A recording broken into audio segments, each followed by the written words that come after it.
Today's lesson is exponential decay. So you had growth last week. You had the general exponential function section. Now today we're going to talk about the last one, exponential decay. So not growth, but decay. And today's lesson will be very quick, and I'll have an assignment posted for you. Let's get started.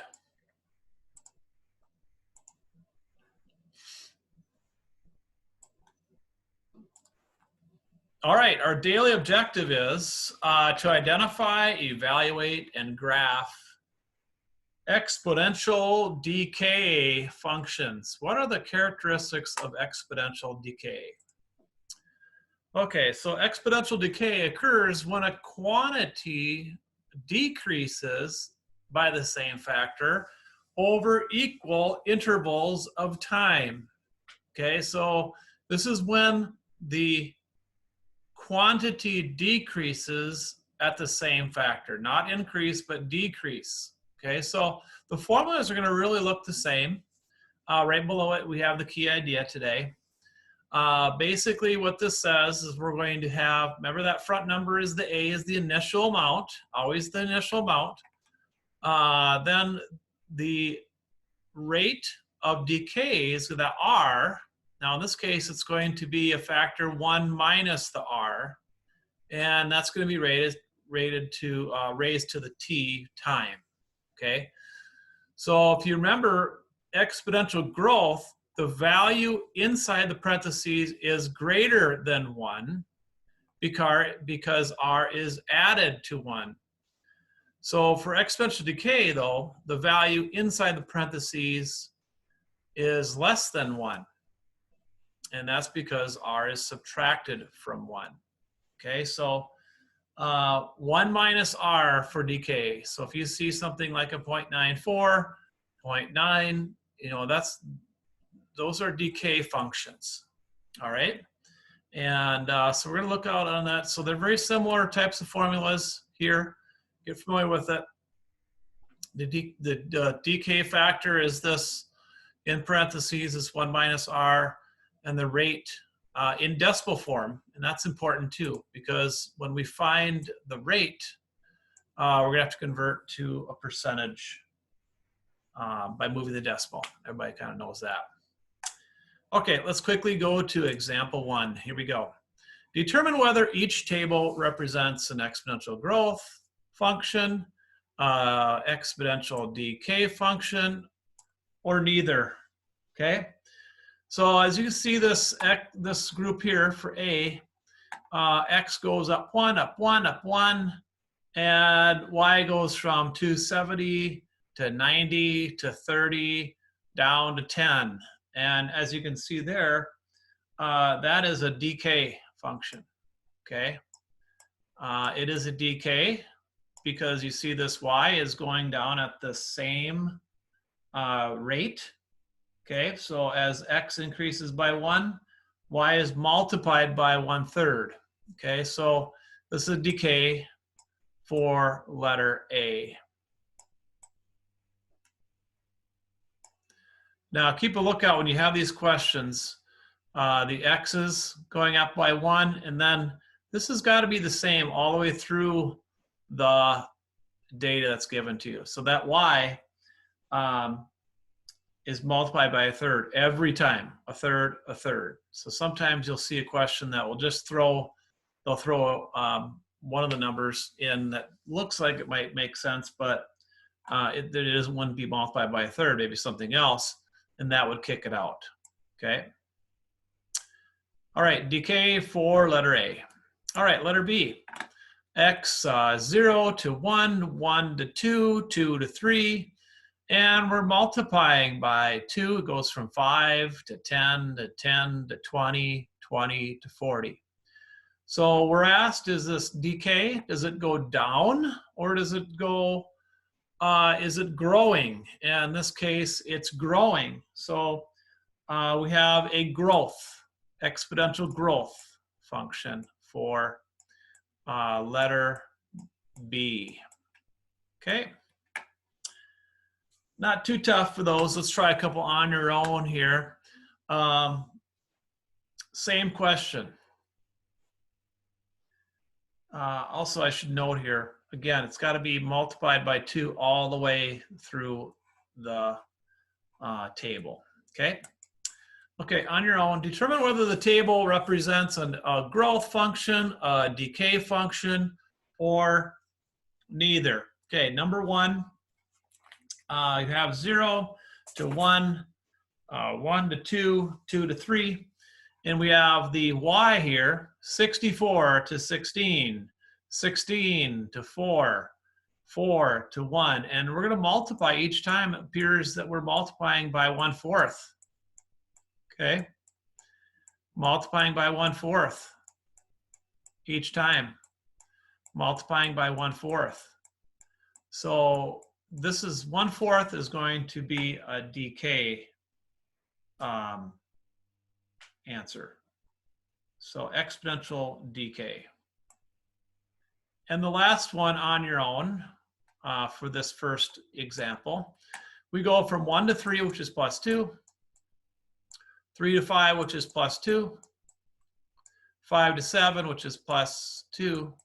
Then we go 4 to 11, which is +7, 11 to 18, which was +7, 18 to 25, and +7. This is not growth.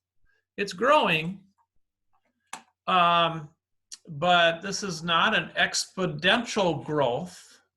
Okay, it's not multiplied by a number, the same number.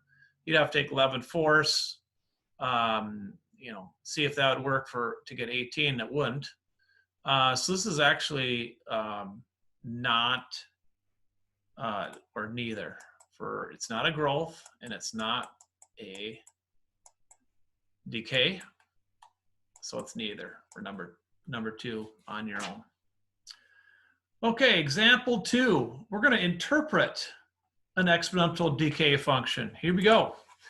We're going to interpret it. So we got the function p is equal to 4870 times 0.94 raised to the t. Now, hopefully by now you're starting to get familiar with these because you see this 4870 and something should ring a bell here. There's a number out in front of that factor, okay? Represents the population P of a town that's T years. By what percent does the population decrease each year? Okay, so this is just the question of, they want to know the rate, 1 minus R. Okay, and that's going to equal 0.94. 0.94. So this piece that's inside here, I was thinking they're going to ask about the initial population, 4870, and they're looking for this R. Okay, so 1 minus R is 0.94.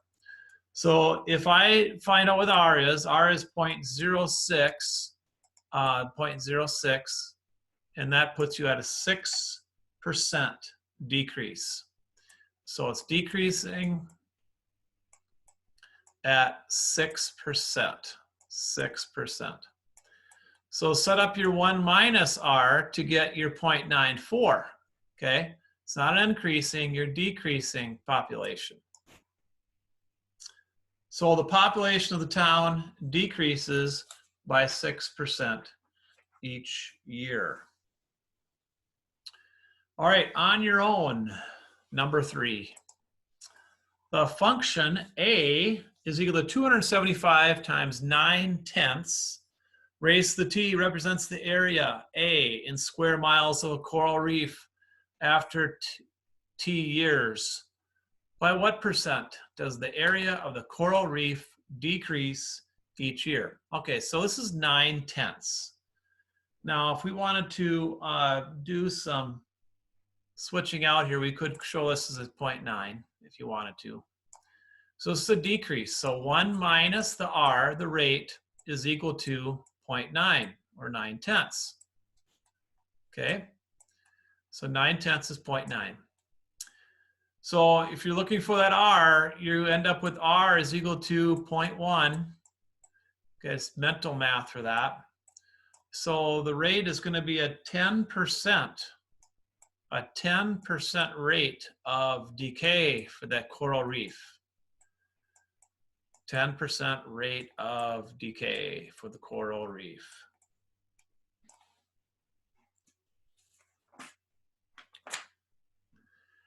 Exponential decay. So the 1 minus r is equal to 0.9. If you're saying, well, how did you get that 0.1? You subtract 1, divide by -1, you'd end up with r is 0.1. The percent is always, you move that decimal over 0.1, you're going to move it over 2 spots, you'd get your 10%.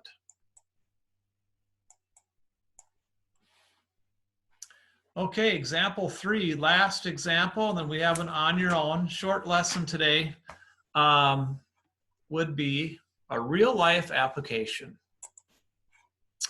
a car value, okay? This is real life. The value of a car is $21,500. It loses 12% of its value every year. Write a function that represents the value y in dollars of the car that after t years. Okay, y is the value of the car. Okay, so we're going to be looking for, now if you go back to our relationship here, a 1 minus r raised to the t. Okay, so a is the initial amount, 1 minus r, and it's going to be raised to the t power. Okay, t is the time. So we are looking for the 1 minus r, it's 12%. So we're going to take the y. Now the initial amount, when you drive the car off the lot, it's 21,500. All right, 21,500. Now before we just plop the number in here, I'm going to show all my work. 1 minus the rate. It says it's dropping at a 12%, which is 0.12. Okay. 12% is, in a decimal form, is 0.12, and we're going to raise that to the t. Okay, so the value of a car after t years is going to be 21,500 times 0.88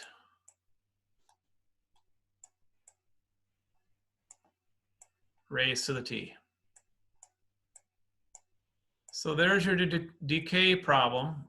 Real life, purchasing a new vehicle.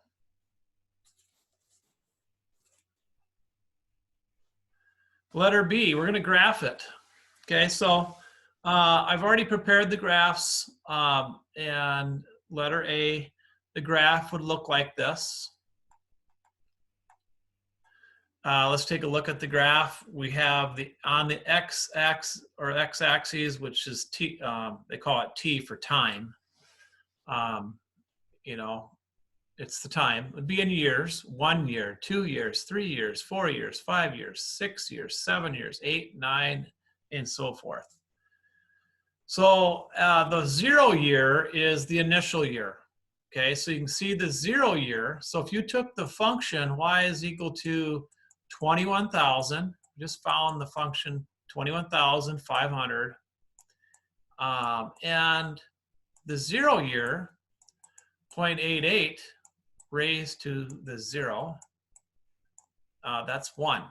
Okay, 0.88 raised to the 0 is 1. So 21,500 is the value. So that's what this node is here. So that's when we say with these functions, it's the 0 year, x is 0 or time is 0, it's the initial amount, 21.5. And as you can see, you go through this, these are all the values as the years go along. Okay. Now they want to know after 6 years, and it appears that we're at $10,000. $10,000 after 6 years. 10,000, and that's indicated by this value of the car right here after 6 years, which would be 10,000. So this is real life, people. Okay, exponential decay after 6 years if it drops at a 12% per year. As you can see, it's not a straight line. It's not a linear line. It's got a little curve to it, and it's got some curvature to it, and that would be example 3. Last one today is on your own. So we're going to use this problem on your own here. It says, what happens if the car loses 9% of its value every year? Write a function that represents the value y in dollars of the car after t years. Okay, so instead of 12, we got 9. All right, so your value y of the car is going to be the initial amount times 1 minus the r raised to the t, which is time. Okay, so this 1 minus r in this case is going to be 1 minus, now instead of 9, we're going to put 0.09, the decimal equivalent for 9%. Okay, and our initial amount of the car stays the same. It was 21,500. 500. So this is a decay after 9%. So you can see that your equation for the decay there is going to be equal to 21,500, the car value at the initial car value. And it's only dropping at a 9% rate, which is going to put you at 0.91 raised to the t. 0.91 raised to the t. Okay. Letter B, on your own, same question. Graph the function from part A. Estimate the value of the car after 12 years. Okay, I've already prepared the graph for you. And the graph is right here. Let's just take a note. Again, we have the time is across the x-axis, t. The value of car is at 21,500. And as you can see, it's a swooping line coming down. Now, it's not as steep as the previous example because it loses 12%. Okay, so it might be a little skewed here because of the way I clipped this out of the book. But as you can see, that's what the graph would look like. It's coming down. 2 years, okay, that's the reason why it's at 2 years, 4 years, 6 years, 8 years, 10 years. Okay. So let's just a couple notes here on this. They want to know after 12 years. So after 12 years, it's way out here, and it appears at $7,000. So the car, after 12 years, will be $7,000, and that's about. And it is pretty close. It comes right about in that range. Okay. Graphing represents future events. And that is on your own, number 4, letter B. So that's the lesson today on exponential decay. So you've got them all now. You got the regular exponential function, you've got the exponential growth function, and now we've covered the exponential decay. So keep a lookout for problems like this in the future. Hopefully you found the video helpful, and talk with you soon. Take care. Bye-bye.